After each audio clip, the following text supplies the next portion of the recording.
Salut Léo, bon retour. J'espère que vous allez bien et que tout se passe bien pour vous. Merci beaucoup, Léo, d'être toujours là et de soutenir la chaîne. Si vous êtes en résonance avec mon énergie, n'oubliez pas de vous abonner et d'activer les notifications. Commençons votre lecture. Vous ne vous en rendez peut-être pas compte, mais quelque part, quelqu'un s'est endormi en pensant à vous.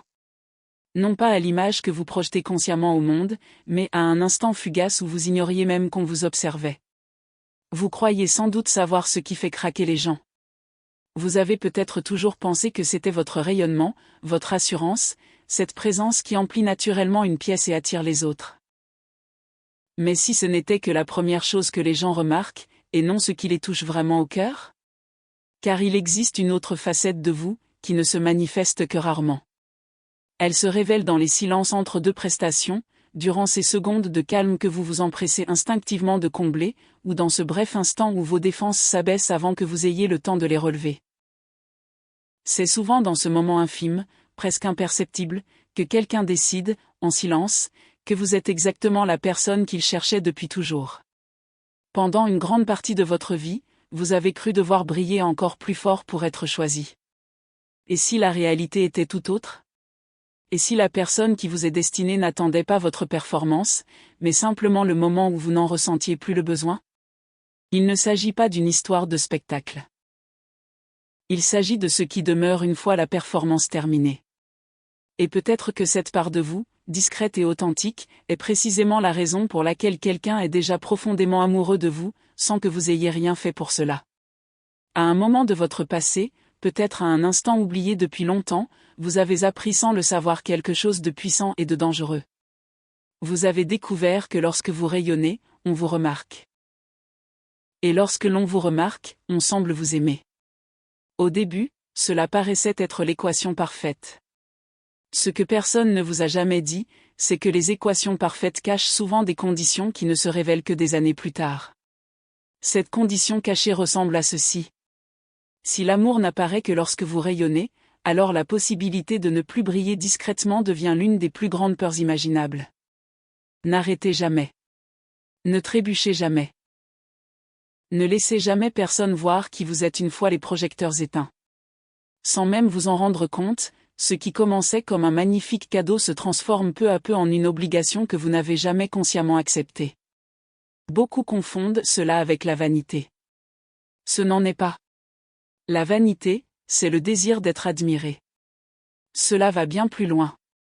C'est la conviction secrète que, sans admiration, vous pourriez ne pas être à la hauteur. Et au cœur de cette conviction se cache le premier secret que vous vous dissimulez souvent, même à vous-même. La scène n'est pas forcément l'endroit où vous aspirez à être. C'est simplement le lieu où vous avez appris à vous sentir en sécurité. Pourtant, une question est toujours restée sans réponse. Si toute cette splendeur existe pour que vous soyez aimé, pourquoi ce vide étrangement familier ressurgit-il lorsque personne ne vous regarde? Pourquoi le silence, qui devrait apporter la paix, semble-t-il parfois presque menaçant? Peut-être parce qu'une part de vous a toujours su quelque chose que vos performances ne pourraient jamais résoudre. Être applaudi ne signifie pas être vraiment connu. Il y a une différence énorme entre aimer le spectacle que vous offrez et aimer la personne qui reste une fois le rideau tombé. Cette différence a un nom. Et très bientôt, elle deviendra impossible à ignorer. Imaginez une lampe qui refuse de s'éteindre non pas parce que la lumière est toujours nécessaire, mais parce qu'au plus profond d'elle-même sommeille une peur ancestrale de ce qui pourrait se cacher dans l'obscurité. C'est souvent ainsi que fonctionne votre lumière intérieure. Ce n'est pas simplement une énergie débordante. C'est un refus silencieux de se laisser aller au silence. Plus tôt cette lampe intérieure a appris qu'elle devait rester allumée, plus l'idée de l'éteindre lui est devenue étrangère. Même brièvement. Même lorsque vous êtes seul. Même lorsque personne ne vérifie si vous rayonnez encore. Mais il y a une autre dimension sous tout cela, une dimension encore plus difficile à affronter.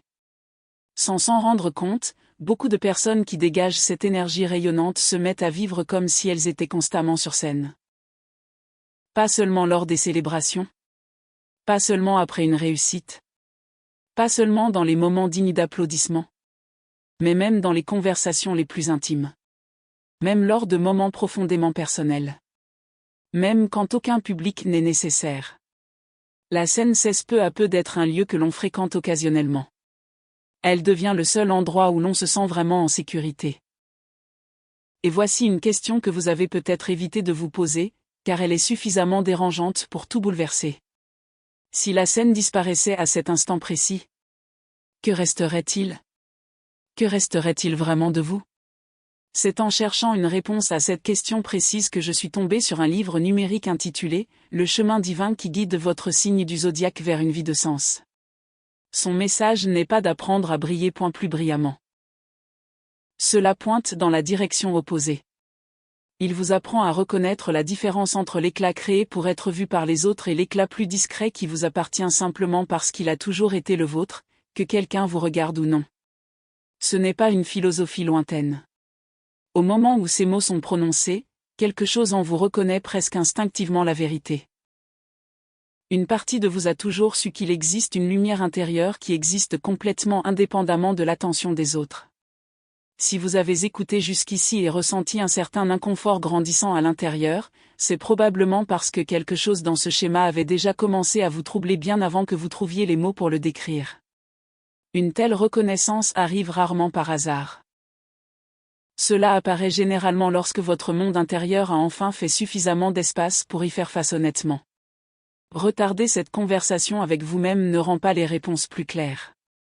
Cela reporte simplement le même inconfort à un autre jour. Le lien est dans le premier commentaire épinglé. Si ces mots vous ont interpellé, c'est peut-être le bon moment pour explorer ce voyage plus en profondeur, à votre rythme, sans vous précipiter, mais sans ignorer ce qui demande déjà votre attention. Avant de continuer, pensez à un moment récent où vous avez semblé fort pour quelqu'un d'autre, même si, au fond de vous, tout ce que vous vouliez vraiment c'était vous reposer. Qu'est-ce qui vous a empêché de montrer cette facette de vous-même? Partagez vos réflexions dans les commentaires. Parfois, de telles réflexions révèlent bien plus que ce à quoi nous nous attendions initialement. Il existe une façon de refuser l'aide qui ressemble rarement à un refus. Au contraire, elle ressemble à de la force. Elle ressemble à de l'indépendance. Cela évoque la phrase familière que tant de gens répètent. Je peux me débrouiller seul. Mais si vous prenez le temps de regarder au-delà de ces mots, vous commencerez à remarquer un schéma qui n'est presque jamais remis en question. Ce refus ne découle pas vraiment de la compétence. Il découle de la peur. Peur de quoi, exactement? La peur d'être perçu comme quelqu'un qui a besoin de quelque chose. Car pour quiconque a appris que sa valeur réside dans ce qu'il donne plutôt que dans ce qu'il reçoit, avoir des besoins peut commencer à ressembler dangereusement à de la faiblesse. Et au sein de ce système intérieur construit depuis longtemps, la faiblesse devient la seule chose qui semble capable de faire disparaître toute forme de pouvoir. C'est là que l'orgueil s'insinue sournoisement. Pourtant, ce type d'orgueil n'a que très peu à voir avec l'arrogance. C'est une armure. Une armure si soigneusement construite, portée pendant tant d'années, que celui qui la porte finit par oublier qu'il s'agissait d'une armure. Il commence à l'appeler personnalité. Alors qu'en réalité, ce n'est qu'une superposition de protection, un rempart contre la possibilité que quelqu'un remarque la faille dissimulée sous toute cette brillance. Et c'est là qu'une contradiction troublante commence à se révéler. Cette même personne qui sait encourager son entourage, qui célèbre sincèrement les victoires d'autrui, qui élève les autres sans hésiter, a souvent du mal à accepter le moindre geste de gentillesse sans ressentir immédiatement le besoin de le rendre. Recevoir semble presque toujours exiger une preuve. Du mérite. Une justification. Une raison pour laquelle on l'a mérité. Et si demander de l'aide n'était jamais le contraire de la force? Et si c'était toujours le seul acte de courage qu'on ne vous a jamais vraiment appris à pratiquer? Car demander, c'est prendre des risques. Et prendre un risque, c'est admettre, même un bref instant, que briller seul ne suffit peut-être pas à tout supporter éternellement. Soyez attentifs à la façon dont cela se manifeste dans les moments les plus ordinaires. Refusez qu'on vous ramène chez vous malgré l'épuisement. Insistez pour payer l'addition alors que votre portefeuille est presque vide. Dire « ça va » avant même que quiconque ne vous demande comment vous allez. Pris individuellement, aucun de ces gestes ne semble particulièrement significatif. Mais répétés pendant des mois. Répétés pendant des années, ils deviennent peu à peu un schéma reconnaissable. Une peur sourde d'être perçu comme quelqu'un qui a aussi besoin de soutien. Et l'ironie cachée dans ce schéma est profondément douloureuse. Plus l'armure se renforce, plus la personne qui la porte se sent souvent seule. Car personne ne peut véritablement aimer une surface parfaitement lisse et sans faille. C'est à travers les fissures qu'une autre personne finit par trouver le moyen d'entrer. Maintenant, remarquez quelque chose que beaucoup de gens ne reconnaissent jamais consciemment chez eux. Vous est-il déjà arrivé de repasser mentalement l'un de vos succès comme si vous l'expliquiez à quelqu'un d'autre, même en étant complètement seul? Avez-vous déjà répété la réponse parfaite? La remarque spirituelle? La phrase victorieuse? Ou imaginez votre réaction si quelqu'un était témoin de votre réussite, alors qu'il n'y avait personne? Cela a un nom. On l'appelle le public invisible. Et pour ceux qui dégagent naturellement cette énergie rayonnante, elle ne disparaît presque jamais. C'est un peu comme parler plus fort dans une pièce vide, au cas où quelqu'un entrerait à l'improviste. Et si quelqu'un entre? Vous voulez qu'il vous trouve rayonnant. Sans hésitation. Sans doute. Toujours confiant. Toujours préparé. Toujours au centre de la scène. Même lorsque la seule scène qui existe est celle de vos pensées, où l'habitude de jouer la comédie se répète sans cesse. Le problème n'est pas d'imaginer ces moments. Tout le monde le fait, dans une certaine mesure. La vraie question est de savoir à quel point vous changez selon que quelqu'un vous observe ou non. Si cette différence est minime, il n'y a rien d'inhabituel. C'est simplement une expression saine de soi. Mais si la différence est énorme, si votre lumière ne semble briller que lorsque quelqu'un vous regarde, alors, une question dérangeante finit par s'imposer. Qui essayez-vous d'impressionner? Alors qu'il n'y a absolument personne d'autre dans la pièce? Il n'y a pas de réponse simple à cette question. C'est peut-être précisément pour cela que la plupart des gens passent leur vie à l'éviter. Le public invisible. L'instinct de continuer à briller même dans la solitude la plus totale. N'apparaît pas par hasard. C'est simplement le symptôme visible d'un schéma beaucoup plus profond que d'innombrables personnes portent en elles sans jamais le nommer. C'est précisément le type de travail intérieur exploré dans « Le chemin divin qui guide votre signe du zodiaque vers une vie de sens ». Il ne s'agit pas d'une formule magique. Il s'agit plutôt d'une méthode pratique pour distinguer votre véritable talent inné de celui qui n'existe que parce qu'un observateur extérieur, même imaginaire, pourrait un jour vous contempler. Pour celles et ceux qui possèdent naturellement ce talent. En raison de ce type d'énergie rayonnante au sein de leur thème natal, comprendre cette distinction transforme complètement la relation avec la reconnaissance, la présence et la valeur personnelle. Le lien attend dans le premier commentaire épinglé. Si ces réflexions ont parlé à quelque chose en vous, c'est peut-être le moment idéal pour les explorer pendant qu'elles sont encore fraîches dans votre esprit. Le matériel est disponible pour tous ceux qui souhaitent poursuivre ce voyage plus profondément. Il existe une sorte d'épuisement qui n'apparaît jamais en surface. Vous ne le trouverez pas écrit sur le visage de quelqu'un. Au lieu de cela, il se cache derrière un sourire naturel. Derrière l'enthousiasme sans fin. Derrière la volonté de toujours remonter le moral des autres dès que l'atmosphère commence à s'alourdir. C'est la fatigue tranquille portée par quelqu'un qui a accepté en silence la responsabilité de maintenir la lumière vivante, même dans les moments où il ne reste presque plus rien à l'intérieur pour l'alimenter. Imaginez un soleil qui croit qu'il ne pourra jamais se coucher. Non pas parce que la lumière du jour doit vraiment durer éternellement, mais parce que quelque part au plus profond de nous existe la conviction que si l'obscurité arrive, ce sera d'une manière ou d'une autre de votre faute. C'est l'un des coups les moins discutés liés au fait de toujours paraître fort devant les autres. L'épuisement que personne ne remarque. Tout simplement parce qu'il n'a jamais été permis de le rendre visible. De nombreuses personnes apprennent très tôt dans la vie à transformer la fatigue en une autre performance. Encore un discours encourageant. Encore une blague parfaitement chronométrée. Encore un sourire convaincant. Je vais très bien. Parler avec une telle certitude que même celui qui parle finit par le croire. Mais imaginez ce qui pourrait arriver si, une seule fois, quelqu'un voyait votre lumière faiblir. Pas comme une preuve d'échec. Pas comme une faiblesse. Mais simplement pour prouver que vous êtes humain. La possibilité la plus effrayante est peut-être de ne pas être rejeté. C'est peut-être découvrir que même sans la performance, quelqu'un choisirait quand même de rester. Il y a une énorme différence entre se reposer et abandonner. Pourtant, pour quelqu'un qui a passé des années à maintenir un éclat infini, ces deux expériences peuvent commencer à sembler presque identiques. Le ralentissement commence à ressembler à un échec. S'arrêter commence à sembler dangereux. Ainsi, même complètement épuisés, les vieilles habitudes continuent de gagner.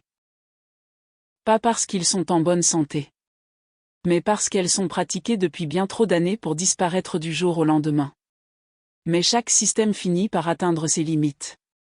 Et le corps, même si la fierté refuse de le reconnaître, trouve toujours un moyen de recouvrer la dette que l'esprit ne cesse de reporter. Il y a une personne réelle, quelque part dans ce monde qui croise peut-être déjà votre chemin sans même que vous vous en rendiez compte.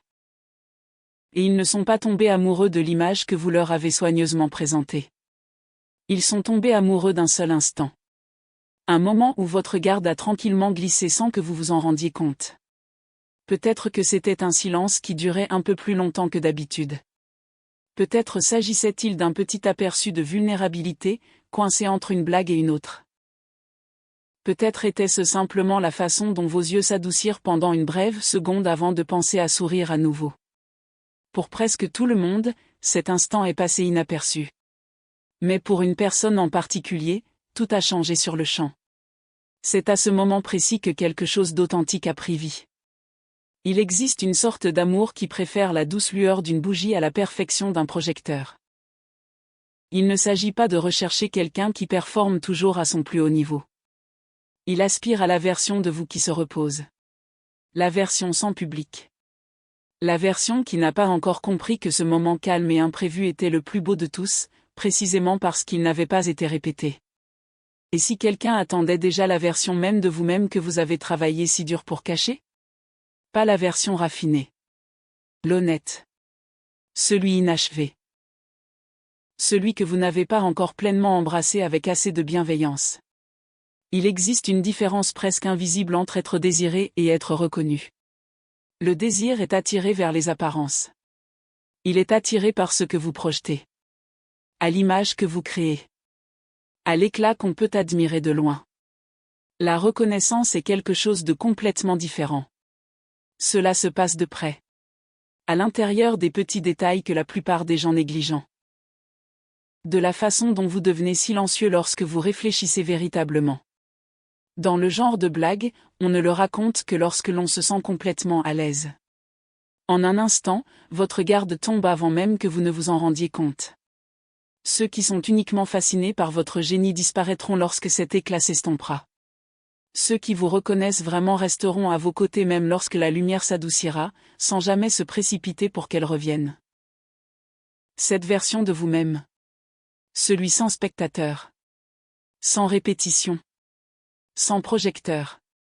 C'est la version que la plupart des gens évitent toute leur vie. Pas parce qu'ils ne veulent pas le rencontrer. Parce que personne ne leur a jamais appris à se sentir en sécurité à l'intérieur. Finalement, vient un moment de calme. Généralement quand tu es seul. Généralement quand personne ne regarde. Et une question apparaît enfin sans aucun endroit où se cacher. Si demain personne ne t'applaudissait, quelle valeur resterait-elle encore en vous? Cette question est intentionnellement inconfortable. Parce que la première réponse qui vient à l'esprit est presque toujours trop superficielle pour satisfaire le cœur. Et c'est à l'intérieur du silence qui s'ensuit. Dans l'hésitation avant qu'une vraie réponse n'apparaisse. C'est l'une des vérités les plus dures qui attend tranquillement. La recherche incessante de reconnaissance n'a jamais vraiment porté sur la reconnaissance. Cela a toujours été une tentative de combler un vide intérieur qu'aucun applaudissement, aussi accablant soit-il, ne pourra jamais atteindre complètement. Imaginez-vous debout devant un miroir qui reflète uniquement ce que vous choisissez de lui montrer. Il reflète fidèlement la performance. Mais cela ne révèle jamais qui vous êtes en dessous. C'est exactement ainsi que fonctionne la reconnaissance externe. Cela reflète les apparences. Jamais d'essence. Et aussi parfait que soit le reflet, il ne pourra jamais répondre à la question de savoir qui vous êtes une fois que plus personne ne vous regarde. Vient ensuite le moment où le miroir cesse enfin de vous tromper. Pas parce que le miroir change, mais parce que vous êtes trop fatigué pour continuer à jouer.